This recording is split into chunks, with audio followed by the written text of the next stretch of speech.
Joe Biden has arrived in Tel Aviv at the start of a three-day trip to the Middle East, his first to the region since taking office.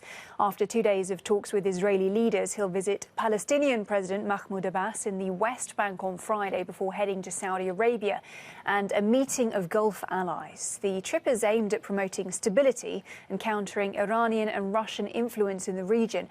Biden's also hoping to persuade Riyadh to increase oil production and help lower global energy prices. Well, co-director of the UCL Center of U.S. Politics, Dr. Julie Norman, explained to us why the timing of Biden's trip to the Middle East is quite so significant.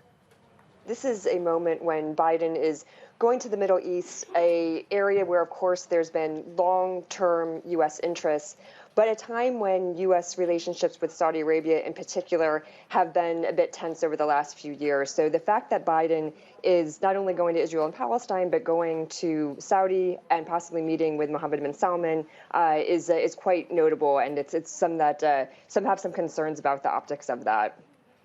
It is going to be a difficult tightrope for him to walk diplomatically, but at the same time, would you say it's fair to say that he does kind of need to go to Saudi Arabia and come back with some kind of win, something that he can present to the home crowd, to consumers who are seeing those prices at the gas pump, for example?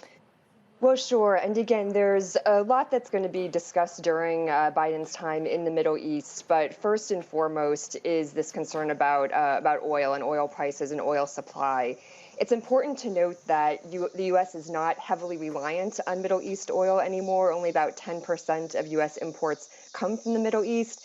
But Saudi Arabia and the Middle East more broadly is still obviously very influential in the global pricing of oil and the pricing of gasoline. And so that's what Biden is hoping that this visit will do, is to at least increase the production to some degree, that prices will fall in the U.S. and hopefully elsewhere.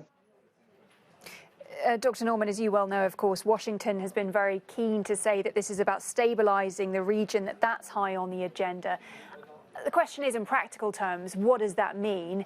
And is President Biden the man who can do it right now when things are so difficult? Yeah, it's a good question. I would say a couple of things.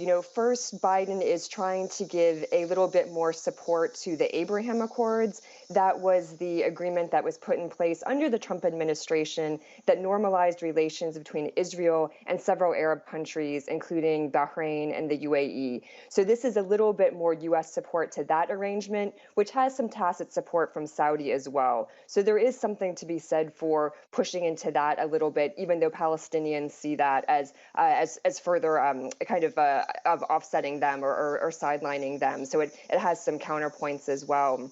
The other point on regional stability is, of course, Iran. So Biden will be meeting with the Gulf states. He'll also probably meet with the Egyptian president. So a lot of states that are very concerned about the role of Iran in the region, especially as U.S. and European partners keep pushing for another nuclear deal, which seems continually out of reach. So trying to work on that question and what it means for the region will certainly be on the table as well.